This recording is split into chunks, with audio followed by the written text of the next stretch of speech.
নমস্কার friends, welcome back to my channel Soma's beauty life. চলে এলাম আমি আরেকটি নতুন ভিডিও নিয়ে। বলো তোমরা সবাই কেমন আছো? আমি ভালো আছি, তোমাদের ভালোবাসা এবং ঈশ্বরের আশীর্বাদে। তো এখনকার ভিডিওটা হবে, হাসিও পাচ্ছে জানো তো বন্ধুরা, ভীষণ হাসি পাচ্ছে। যাই হোক, সকালের ভিডিওটা তোমরা দেখলে আমি প্রীতমকে হ্যাপি বার্থডে বলে উইশ করে একটা ভিডিও করেছি।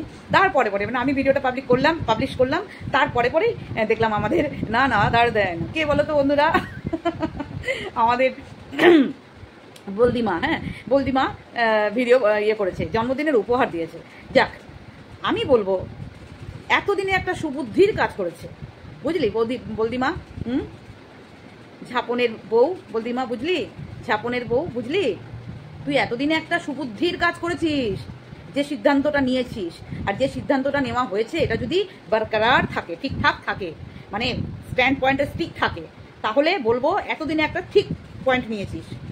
মেয়েটাকে নিজের পায়ে দাঁড় করা, পায়ে তো দাঁড়িয়েই রয়েছে, ও নিজের পায়ে তো দাঁড়িয়েই রয়েছে, তো করে ওয়াইটি করে, ওখান থেকে তো ইনকাম করেই, বাট সুশিক্ষা দে যে একটা পরের বাড়িতে গেলে মেয়েদের কিভাবে চলতে হয়, কোন কথা শুনতে হয়, কোন কথাগুলো জবাব দিতে হয়, সবগুলো না একটু মানে একটু ভালো করে ঝালিয়ে দে। কারণ ওর মতো তুই যে তোর মেয়েকে যেভাবে মানুষ করেছিস, ওইভাবে মানুষ তো আসল কথা তোদের থেকেই শিখেছে। তো সেই জন্যই বলছি, ওর কোনো বাড়িতে এরকম নেচার থাকলে কিন্তু কোনো বাড়িতেই ও ঠিক থাকতে পারবে না। ওই এত ফ্রিকেলড মাইন্ড, এখনই এইটা না তখনই ওইটা, তখনই ওইটা না এখনই এইটা একরকম বলছে, সকালে একরকম বিকেলে একরকম, মানে এত ফ্ল্যাকচুয়েট করলে মাইন্ড খুব মুশকিল। যদি এরকম তা হয় তাহলে বলবো তোর একটা রোগ, ওকে চিকিৎসা করিয়ে আগে মাইন্ড ব্রেন সব ঠিকঠাক করিয়ে তারপরে একটা জায়গায় পাত্রস্থ কর। তোদের তো পয়সার অভাব নেই, কারণ 1 নম্বরই প্রচুর পয়সা। তো তোর ডগি পুষতেই একটা সংসার চলে যায়, তাই না? ঠিক বলছি তো বলদিমা, ঠিক বলছি তো? তোর যদি ডগি দুটো পুষিস, তাতে করে যা খরচা হয় দুটো ডগি পুষতে, একটা ছোটোখাটো মানে ছোটোখাটো দুজনের সংসার চলে যায় ওই টাকাতে। ওদের মাংস, ওদের দই, ওদের বিস্কুট, ওদের পেডিগ্রি, ওদের ট্রিটমেন্ট, আমি বুঝতে পারি কত টাকা খরচা হতে পারে ওইভাবে রাখলে একটা পোষ্যকে। তো তোদের পয়সা আছে, সে যেখান থেকেই আসুক না কেন, তোদের পয়সা আছে। আর পয়সা বিছালে তুই ছেলে পেয়েও যাবি তোর মেয়ের মতো, ঠিক যেমন ম্যাচিং হয়। আর তোর যে হাজব্যান্ড আছে, তার সাথে তো অনেক উঁচু নিচু লোকের হাত আছে, উঁচু হাত নিচু হাত আছে, সেখান থেকে একটা ছেলে ঠিক জোগাড় করে দেবে। আর জোগাড় যদি নাও হয়, কোনো অসুবিধা হবে না। দেখ, এবার আমি আসল প্রশ্নে আসি। আজকে আমাদের এই বলদিমা, মানে আমাদের ওই নেকি মেয়ের মা, নেকি মেয়ে, ও তো ছোটো মেয়েটা, তো ওকে নিয়ে আর কি বলবো, ওর যা করেছে কর্মক্রিয়া তা তো বলি সবসময়। তো ওকে পরে আসছি, ওর মাকে আগে বলি না, আমার মায়েরটা পরে আসছি, আগে মেয়েরটা বলি। তো আজকে মেয়ে কি করলো সারাদিনে, মানে তোরা যেটা ডিক্লেয়ার করে দিয়েছিস যে মালপত্র ওখান থেকে পাঠিয়ে দেওয়ার জন্যে, আর যেখানে ডাকবে সেখানে গিয়ে তুই সাইন করে দিবি, কোনো অসুবিধা নেই। এই তো গুড ডিসিশন। এইটা হলেই দুই তরফেই শান্তি থাকবে। এটা প্রথম থেকেই করা উচিত ছিল। কেনই বা ওইখানে আবার পাঠাতে গেলি? ও বুঝলাম, তোর মেয়েটা আবার শোনে না কথা। তুই বুঝিয়েছিস অনেক, তাই না? ঠিক বলছি, তুই বুঝিয়েছিস অনেক, কিন্তু তোর মেয়ে কথা শোনে না। কিন্তু কি করবি এখন বল? সেই তো এই দিনটা ফেরত এলো আবার। চেষ্টা করেছিস, তাই না? চেষ্টা করেছিস, কিন্তু এই চেষ্টা বিফলে গেল, আর বিফলে যাবে এটা আমি জানতাম। তো তোর মেয়ে আজকে সারাদিন কিভাবে কাটালো? কোনো স্যাড সং এলো না কেন? স্যাড সং দেবে, এই করবে, কোনো লাভ নেই, এইসব করে কোনো লাভ নেই। তার থেকে বরং তোর মেয়েকে বল, ও যে লাইনটা ওর সব থেকে প্রিয়, ওর যে জিনিসটা ও ভালোবাসে করতে, সেইটার ওপর ফোকাস করে ওর লাইফটাকে একটা সুস্থ দিকে নিয়ে যেতে।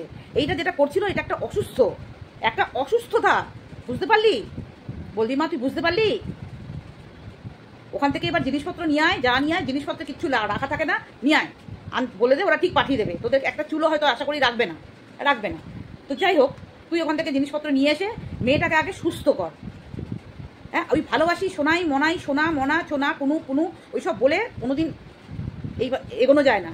দোষ তোদেরও ছিল, তোরও ছিল, তোর ওই বরটারও ছিল, আর তোর মেয়ের তো আছেই, আর তাদেরও ছিল। তারা যে একবার ধোয়া তুলসী পাতা সেটাও না, তবে অনেকটা কম, তোদের অনেকটা বেশি। এটা অ্যাডজাস্ট করা যেত, বাট করতে চাসনি, কেউ করতে চাসনি। তবু ছেলেটা করতে চেয়েছিল, বাট তোরা সেখানে ইগো দেখিয়েছিস, তোরা সেখানে আসতে হবে, নিতে হবে, নানা রকম নোটাঙ্কি দেখিয়েছিস। তো যা হয়েছে ভালো হয়েছে, খুব ভালো ডিসিশন নিয়েছিস। আমি বলছি শোন, খুব ভালো ডিসিশন নিয়েছিস তুই, তোর মেয়ের জন্য খুব ভালো ডিসিশন নিয়েছিস।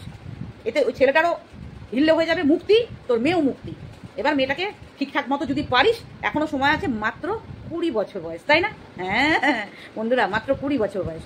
আচ্ছা, আপনারা বলুন তো, মেয়ের বয়স যদি 20 হয়, মায়ের বয়স 40, তাই তো? শুনলাম একজনের ভিডিও থেকে, শুনলাম আরও দু একজন করেছে তাদের থেকেও শুনলাম, যে এমনি তো তোর ভিডিও থেকেও শুনেছি আমি, যে তোর মেয়ের 20 বছর বয়স আর তোর 40 বছর বয়স। তাহলে তোর যখন 20 বছর বয়স তখন তোর মেয়ের জন্ম হয়, তাই তো?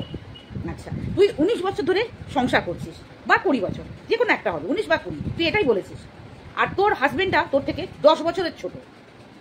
তাহলে আজ থেকে যদি 19 বছর আগে তুই তোর হাজবেন্ডকে বিয়ে করিস, তাহলে তোর হাজবেন্ডের তখন কত বয়স ছিল? সেই পিতা পুত্রের অঙ্কের ব্যাপারটা তোমরা জানো বন্ধুরা, সেইটা চলে এসছে এখন। পিতা পুত্রর এত বয়স হলে এত বয়স। হ্যাঁ, অঙ্কে আমি তেমন স্ট্রং না মোটামুটি, তবু যতটুকু হিসাব করতে পারলাম, তাতে করে তোর হাজবেন্ডের বয়স তখন 10 কি 11 বা 9, তিনটের মধ্যে একটা হবে, যদি 1-2 বছর এদিক ওদিক হয়, তাই তো? তোর যদি এখন 40 হয়, তোর বর যদি তোর থেকে 10 বছরের ছোট হয়, কারণ কি তোরাই বলেছিস, তোর হাজবেন্ডই বলেছে, তুইও বলেছিস, তোর হাজবেন্ডও বলেছে ভিডিওতে, তোদের ভিডিওতে। তো তাহলে তার বয়স এখন 30, এখন তার বয়স, এখন প্রেজেন্ট তোর হাজবেন্ডের বয়স হচ্ছে 30। তাহলে আজ থেকে 19 বছর আগে বা 20 বছর আগে তুই বিয়ে করেছিস, তাহলে তখন তার বয়স কত ছিল? 19 বছর হলে 11 বছর, আর যদি 20 বছর হয় তাহলে 10 বছর, তাই তো হয় বন্ধুরা? হিসাবটা তো তাই বেরিয়ে আসছে। তাহলে তুইও আন্ডার এজে বিয়ে করেছিস, তুই করিসনি, সরি, তোর এই হাজবেন্ডটা আন্ডার এজ, মানে এ তো শীতমকেও হারিয়ে দিয়েছে। 10 কি 11, এক নয় এইটা করেছিস, আর এক নয় তুই মিথ্যে বলছিস, আর এক নয় তুই মিথ্যে বলছিস, বোঝাতে পারলাম? তোর হয়তো তোর এখন বয়স 45 প্লাস, যদি বার্থ সার্টিফিকেট থাকে তোর কাছে, একটু মিলিয়ে দেখবি বলদি মা, তোকে বলছি একটু মিলিয়ে দেখবি। তোর বয়স হচ্ছে 45, আর তোর ওই হাজবেন্ডের বয়স এখন 35। তুই 5 থেকে 7 বছর কমিয়েছিস তোর বয়সে। তোর মেয়ের বয়সটা আমি বলতে পারবো না, কারণ তোর আগে একটা মেয়ে হয়েছে, তারপরে অতএব ওর 20 হতে পারে, 21ও হতে পারে, বাট তোর বয়স 40 হতে পারে না। তুই যখন ওকে বিয়ে করেছিস তখন তো ওই ছেলেটার বয়স কত বছর হবে? 20, আর তোর তখন 30, তাই তো? তোর তখন 30 বছর বয়স হবে, 30ও না, 25। কি গন্ডগোল কেস, বাপরে বাপ! তোরা এটা ভাবিস না যে একটা যা মুখে আসে তাই বলে দিলাম, আর মানুষের মাথায় কি তোর মাথার মতো গোবর ভরা আছে নাকি? তাই ভাবিস কি রে? হ্যাঁ, তাই ভাবিস যে তোর মাথায় যেমন গোবর ভরা আছে, মানুষ কোনো ক্যালকুলেট করতে পারবে না, কোনো হিসাব করতে পারবে না? হ্যাঁ, যত সব। তো এই ছিল আজকের আমার, এই যে আমাদের বলদি মা টিঙ্কিকে নিয়ে। তো টিঙ্কি ভীষণ একটা সুন্দর মেসেজ দিয়েছে আজকে বার্থডের দিনে। তো দেখো তোমরা কতদিন এটাতে স্টিক থাকে না, আবার এটাও একটা এরকম বোম ব্লাস্টের মতো ছুড়লো, কারণ এটা তো এরকম ছোড়ে না, 4 বছর ধরে এই ছোড়াছড়ি, মারামারি, খিচাখিচি এইসব এদের চলছে। তো এটাও আবার ছাড়লো নাকি, তাই দেখো। এটা আবার অ্যাটম বোমের মতো এটা ফেললো নাকি, দেখো। তো এটা আজকে হয়েছে, তো 2-3 দিনের মধ্যে আশা করি তোর মাল চলে আসা উচিত। চলে আসলে পরে তোরা তোদের মতো লাইফস্টাইল পুরো মুক্ত হয়ে যা, মুক্ত বিহঙ্গে পাখি উড়বে এবার মা মেয়ে, আর কেউ কিছু বলবে না, তোরা তোদের মতো ভিডিও দে, তোরা তোদের মতো ঘোর ফের, আর কেউ কিছু করবে না। কিন্তু এই লেজ বাঁধিয়ে রেখে ফাঁসিয়ে রাখলে পরেই তো মানুষ বলবে। আর তোর কোনো টাকা পয়সা লোভ নেই, বাহ দারুণ ব্যাপার, এটা শুনে খুব ভালো লাগলো, কারণ তোর বরের অগাধ টাকা, তোর গলায় যে চেনটা আছে সেটাই কয়েক লক্ষ টাকা দাম। অতএব তোর ওই গরিব মানুষের কাছ থেকে ছেলেটা তো ওই সব করতো, মানে একটু ভিডিও করেই তো আর্নিং করতো, সেটাও তো বন্ধ। আর কোথা থেকেই বা দেবে? জানিস তুই ওরা পারবে না, তোর কাছেও কিছুই না, তুই বিশাল বড় লোক, গলায় প্রায় 3 লক্ষ টাকার হার গলায় তোর ঝুলছে সবসময়, তাই না? তা ওদের কাছে ওই টাকা, ওইটুকু জিনিস নিয়ে কি হবে? এই 10 লক্ষ টাকা তোর কাছে কোনো ব্যাপারই না। তোর হাজবেন্ড 10 লক্ষ টাকা এক চুটকিতে বার করে ফেলে দেয়, টেবিলে চাপান করে নামিয়ে দেয়। হ্যাঁ, কোনো ব্যাপারই না 10 লক্ষ টাকা। তাই 10 লক্ষ টাকা তো তোর কাছে কোনো ব্যাপার? তো সেই টাকা তো বাদ দে, তুই তো বলেই দিলি তুই বিশাল মহান, তুই এসব করবি না। তো মানে তুই যা করার, তোর মালপত্র নিয়ে আয়, সাইন করার, কি করার মুক্ত করে দে, সব থেকে বেস্ট। তাহলে তোরাও বাঁচবি, ওই ছেলেটাও বাঁচবে। ওর মতো জীবন লিড করুক, তোর মেয়ের মতো জীবন লিড করুক। এইখানে যেখানে শান্তি নেই, যেখানে ভালোবাসা নেই, যেখানে মনের টান নেই, সেখানে কিচ্ছু থাকে না। জোর করে কিচ্ছু হয় না, আমাদের ব্যান্ডির একদম ফেমাস ডায়লগ, জোর করে কিচ্ছু হয় না, বুঝলি? জোর করে কিচ্ছু হয় না। যেখানে কিছু নেই, পুরো ফানুস, মরিচিকা। তুই মরিচিকার পিছনে ছুটছে তোর মেয়ে মরিচিকার পিছনে ছুটেছে, বুঝলা? বোঝাতে পারলাম? একতরফা ভালোবাসায় কিছু হয় না। আর তোর মেয়ে যেটা করছে এটা ভালোবাসা নয়, এটা ভালোবাসা বলে না, এটাকে ভালোবাসা বলে না। যে কোনো স্ট্যান্ড পয়েন্টে স্টিক থাকতে পারে না, আমি স্বামীর হয়ে লড়ছি মানে স্বামীর হয়েই লড়বো, আমি স্বামীর বিপক্ষে গেছি মানে যাব, একবার স্বামী একবার বাবা, একবার স্বামী একবার বাবা, এ আবার কোন দেশি? এই করলে তো কোথাও টিকবে না। তোর মেয়েকে এগুলো ভালো করে ট্রেনিং দিবি আগে। আর যদি স্বামীর ঘর করতে হয় বলবি অত বাবা মা করলে স্বামীর ঘরে প্রবলেম হয়। বাবা মাকে রেসপেক্ট ভালোবাসা সব ছেলেমেয়েরা করে, ওইটার জায়গায় থাকে। ভালোবাসা রেসপেক্টের জায়গায় ভালোবাসা রেসপেক্ট। আর শ্বশুরবাড়ির সব কথা বাবা মাকে বলতে নেই। তোর মেয়েকে একটু বলে দিস, সব কিছু টুকটাক যা হবে তাই বাবা মায়ের কানে তুলতে নেই। সব কিছু বাবা মায়েরা কষ্ট পায়, তখন বাবা মায়েরা তখন কিছু একটা করে ফেলে, বলে ফেলে। দোষটা তোর মেয়ের, তোর তো দোষ আছেই যে মাকে বুঝতে হবে আমাকে এটা কোনটা পাবলিক করে বলতে হবে, কোনটা বলতে হবে না। এটা তো তোরা সোশ্যাল মিডিয়ায় কাজ করছিস বলে পাবলিক করতে পারছিস। যারা সোশ্যাল মিডিয়ায় কাজ করে না তারা তো, তাদের মধ্যে তো এই পাবলিক ব্যাপারটা থাকে না। এমনি নর্মালি শ্বশুরবাড়িতে অনেক কিছু হয়, সব কিছুই বাবা মায়ের কানে তুলতে নেই। এটাই আসল ঘর করা মানুষের নিয়ম। যারা শ্বশুরবাড়িতে ঘর করে তাদের এটাই নিয়ম। অনেক কিছু হয়, সব কিছু যে মাকে বাবাকে বলবে আলাদা ঘরে দুলালির মতো, তাহলে বিয়ে করে এসছে কেন? বিয়ে করে আসলে একটা পর বাড়ির মানুষ, অন্য বাড়ির ছেলে, অন্য বাড়ির মা, অন্য ছেলের মা, তাদের সাথে অ্যাডজাস্ট করতে টাইম লাগে। তার একটা কথা, লোকে বলে না শ্বশুর পরের বাড়ির বাবা মাকে আপন করে নিতে হয় আর পরের বাড়ির মেয়েকেও আপন করে নিতে হয়, বাট এটা খুব কম হয়। সমস্তটাই তালমিল, মানে অ্যাডজাস্টিংয়ের উপরে চলে, স্যাক্রিফাইস কম্প্রোমাইজের উপরে চলে সব কিছুই।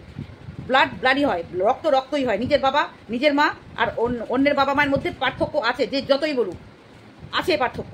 আপন করলেও শ্বশুর শাশুড়ির যদিও আপনও করে নেয়, অনেক বউরা আপন করতে পারে না, আবার অনেক বউ আপন করতে চায়, শাশুড়িরা আপন হতে পারে না। অতএব এই নিয়ে কাটাছেড়া করে দরকার নেই। অ্যাডজাস্টমেন্ট যখন হবে না, যদি অ্যাডজাস্টমেন্ট না হয়, ছেড়ে বেরিয়ে আসো।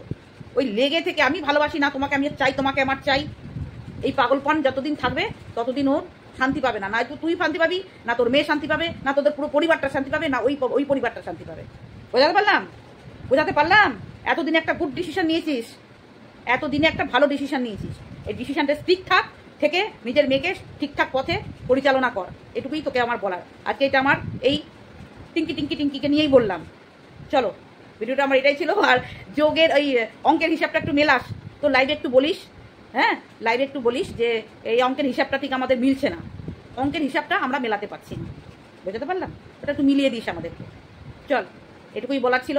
বুঝলে ভালো, না বুঝলে আবার নাটক দেখালে আবার নাটকের মঞ্চে তুইও নামবি, আমরাও নামবো, তাই না? চলো বন্ধুরা, টাটা। ভালো লাগলে পাশে থাকবে।